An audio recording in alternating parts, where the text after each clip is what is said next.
The boutique was a world of luxury. Smooth marble floors, glass display cases filled with the rarest sneakers, and ambient music playing softly in the background. Everything about the store screamed exclusivity, and Ivy had earned her way in. She had saved every penny for this moment. Babysitting jobs, tutoring, cutting back on little things. This wasn't just about buying sneakers. This was about proving something to herself. As she ran her fingers along a sleek pair of limited edition shoes, she felt a sense of pride. This is mine. I worked for this. But just as she reached for a box, she felt it. The stare. At first she ignored it. Maybe she was imagining things. But no, the gaze didn't waver. She turned slightly, catching a glimpse of a store clerk, Richard. His uniform was crisp, his expression unreadable, but the way his eyes lingered on her made it clear. He didn't trust her. She tried to shake it off. She wasn't doing anything wrong. She had her money ready, her intentions clear. But Richard's posture shifted. His hand disappeared beneath the counter. And then, a click, a subtle motion, almost unnoticeable. Except it wasn't, because within moments, the energy in the room changed. Security guards at the entrance suddenly stiffened, their focus shifting entirely to her. And then came the sound that sent chills down her spine. The distant wail of sirens. What? The hell? Ivy's heart pounded. This couldn't be happening. Richard finally spoke, his voice casual but laced with something sinister. Those are some expensive sneakers. It wasn't a compliment. It wasn't curiosity. It was an accusation. A single unspoken assumption. You don't belong here. The room around her blurred. The judgment. The quiet but very loud message that she was a problem simply for existing in this store. She straightened her spine, meeting his stare with unwavering resolve. "I'm here to buy them," she said, voice steady despite the turmoil. In her chest, Richard smirked, but the amusement didn't reach his eyes. "We'll see about that." And then, the police walked in. The moment the police officers stepped through the glass doors, the atmosphere inside the boutique shifted. The quiet hum of luxury shopping was replaced by an eerie tension, a heaviness that made it hard to breathe. Ivy felt the weight of their presence before they even spoke.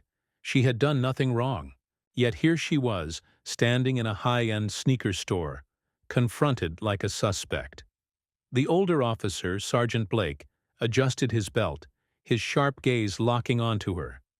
His expression was unreadable, neutral, professional, but firm. The younger, Officer Doyle, looked far less certain.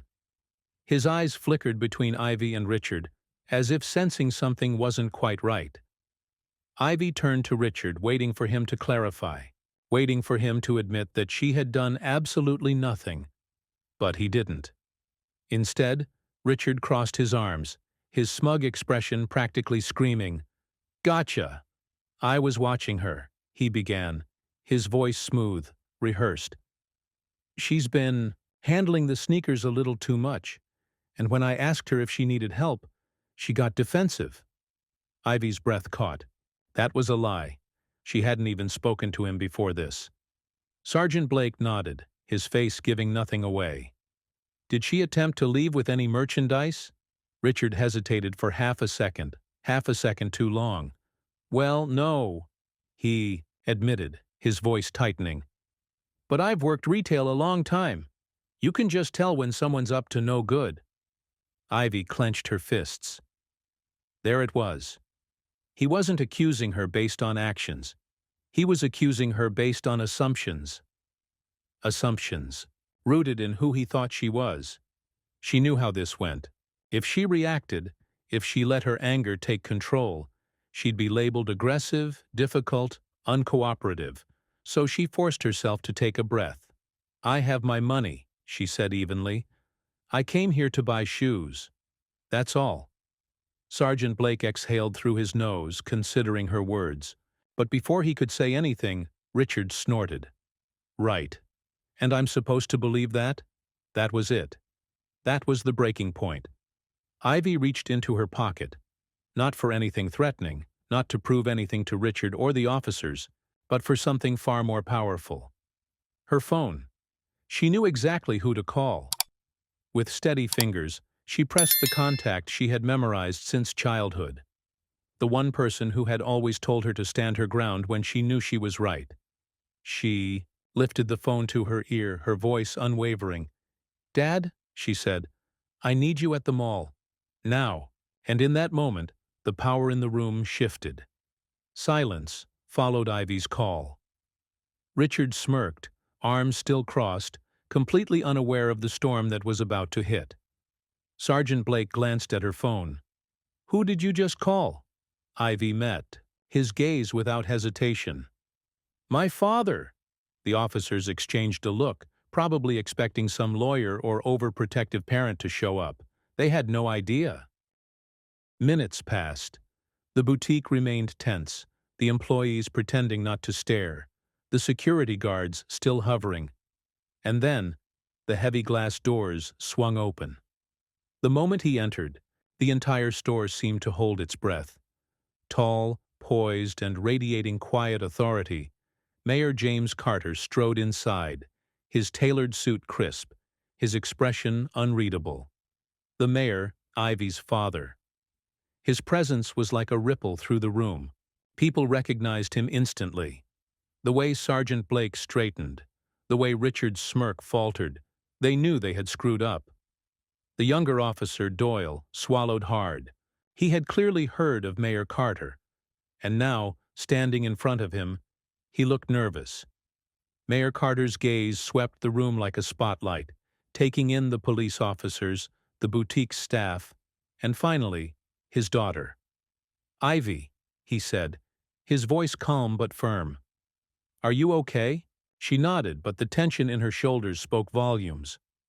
No, she wasn't okay, but she wasn't going to let them see her break. Mayor Carter turned to Sergeant Blake, his presence demanding immediate answers. "What exactly is happening here?" Blake hesitated, suddenly less sure of himself. "Sir, there was a concern regarding possible shoplifting." Carter cut him off. "Concern?" His eyebrows raised slightly. "And what evidence do you have?" Richard cleared his throat. "She was handling the merchandise suspiciously." Mayor Carter slowly turned to face him, and in that moment, Richard realized who he was talking to. His confidence shattered. "And that was enough for you to call the police?" Carter's voice was dangerously even. Richard fumbled for words, but Ivy's father was already looking at the officers again. "I assume you checked the security footage before detaining my daughter?" Blake opened his mouth, then closed it. That was all the confirmation Carter needed. "You didn't." It wasn't a question. It was a fact. And now they were all in deep trouble. Mayor Carter turned to the boutique manager. "Play the footage," he ordered. There was no argument. Within seconds, the grainy security video played on a tablet, revealing everything. The footage showed Ivy casually browsing, her money already in hand. No theft, no suspicious behavior, no crime. Just a teenage girl trying to buy a pair of sneakers. And yet Richard had called the cops. The weight of the truth crashed down on the room. Richard's face paled. Blake shifted uncomfortably. Doyle looked like he wanted to be anywhere but there. And Ivy? She stood tall, watching them squirm. Mayor Carter's voice was calm, but sharp as a blade. "You saw a young black girl shopping in your store and assumed the worst. You didn't ask questions. You didn't give her the benefit of the doubt. You just decided." Richard swallowed. "Sir, No." Carter's tone was final. "You already made your decision, and now you will face the consequences." Ivy didn't say a word. She didn't have to. The power had shifted, the weight of Mayor Carter's words hung in the air like a thunder cloud about to burst. Richard, the once smug store clerk, looked like he was about to melt into the floor. Sergeant Blake's posture stiffened, and Officer Doyle shifted uncomfortably, as if realizing just how badly they had misjudged the situation. The boutique was silent. The employees weren't even pretending to work anymore. Everyone was watching. "Mayor," Carter turned to the store manager. "I assume you understand the gravity of this situation." The manager, a middle-aged man who had been conveniently quiet until now, cleared his throat nervously. "Yes, sir," he muttered, suddenly very interested in his tablet screen. Carter's expression didn't change. "Then I suggest you make a decision. Now." The manager didn't hesitate. He turned to Richard. "You're fired." The words rang through the boutique like a gavel slamming down in a courtroom. Richard's jaw dropped. "What? You can't just—" "Oh, I can," the manager snapped, suddenly eager to distance himself from the scandal. "I will not have our store associated with racial profiling." Richard opened his mouth again, but then his eyes landed on the security footage still playing on the tablet. The evidence was undeniable. His face turned red with humiliation, and "Ivy?" She simply watched. Watched as the same man who had tried to paint her as a criminal was now scrambling for excuses. Watched as the reality of his own consequences sank in. Watched as he was finally held accountable. But Mayor Carter wasn't done. He turned back to Sergeant Blake. "And what about you?" he asked, his voice low but dangerous. "You stormed into this store without questioning the validity of the accusation, without looking at the footage, without giving my daughter so much as a chance to speak." Blake swallowed hard. "Sir, we were just responding to a call." "A false call," Carter cut in. "One you could have verified before escalating the situation." Officer Doyle's head dipped slightly, as if he knew exactly where this was going. "Tell me," Carter continued, "is this standard police protocol?" Doyle answered before Blake could. "No, sir." Carter let the silence stretch, his gaze locking onto both officers. "I expect an internal review of today's events," he said, his voice sharp.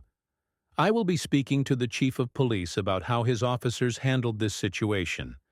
There needs to be a serious conversation about implicit bias in law enforcement."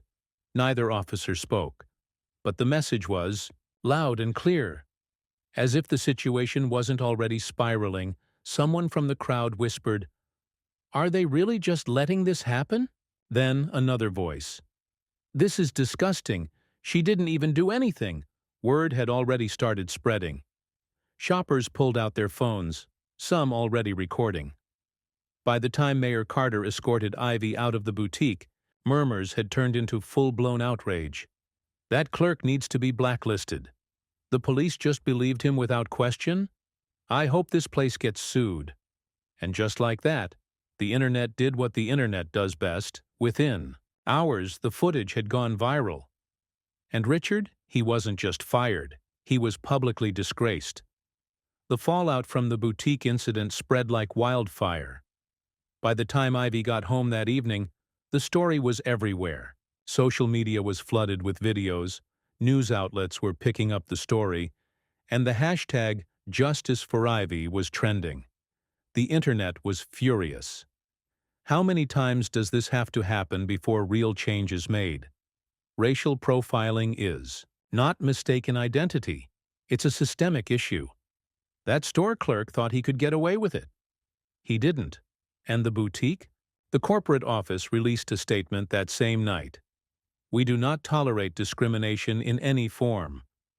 We are reviewing our policies to ensure every customer is treated with respect." The employee in question has been terminated. It was damage control. But the public wasn't letting it slide. Policies? How about not hiring racists in the first place? Did you fire him because it was wrong, or because you got caught? Even the police department wasn't safe. Mayor Carter followed through on his promise. The very next morning, he was on the phone with the chief of police, demanding an internal review of how racial profiling influenced officers' decisions. And Sergeant Blake? He found himself under investigation. But for Ivy, the biggest realization wasn't just about the viral attention. Sitting at the kitchen table, Scrolling through the thousands of comments of support, she felt something shift inside her. She had spent years being taught how to stay out of trouble, how to avoid misunderstandings, how to not give people a reason to be suspicious. But what had she done wrong today? Nothing. And yet she had still been targeted, still been humiliated, still been treated as guilty first, innocent later. This wasn't just about her. It never was. There were countless people who didn't have a mayor for a father, countless people who didn't have a viral video to back them up, countless people who had been profiled, detained, or worse, without the world ever knowing their names. And she wasn't okay with that, so when a journalist reached out asking if she wanted to share her story, Ivy didn't hesitate. Yes, because this wasn't just about her sneakers anymore. This was about change. A week later, Ivy walked past the boutique again. This time, she wasn't alone. She was with a group of activists and students who had gathered to protest racial profiling. In retail, she saw the same security guards, the same store manager, but Richard was gone. And instead of fear, she felt something else. Power. She had walked into that store just trying to buy sneakers. She had walked out a symbol of resistance. And now, as she looked around at the people standing beside her, she knew she wasn't alone. She never had been. What started as a humiliating moment in a sneaker boutique had transformed into something much bigger. Ivy's story wasn't just making headlines, it was starting conversations. Schools, businesses, and even local governments were discussing the impact of racial profiling in ways they hadn't before. Mayor Carter had ensured that the police department conducted a full internal review, leading to new training programs on implicit bias and racial discrimination. But the real change, it was happening in the community. Inspired by Ivy's experience, local activists launched a campaign against discrimination in retail. Customers shared their own stories. Stores were being held accountable, and businesses were being pressured to implement real policies to prevent racial profiling. And Ivy? She was no longer just the girl who got profiled in a sneaker boutique. She was an activist. She spoke at community meetings, participated in panels about racial bias, and helped organize workshops on knowing your rights as a consumer. Her story became a lesson, a warning, and a call to action. And the best part? She never let them break her. She walked back into that boutique, not as a victim, but as a force of change, because at the end of the day, they had tried to silence her, and all they did was make her voice louder. What do you think about this story? Have you ever seen someone get put in their place like this? Let us know in the comments. If you enjoyed this video, please hit the like button, share it with friends, and subscribe for more awesome content. Don't forget to tap the bell icon to stay updated. Your support means the world.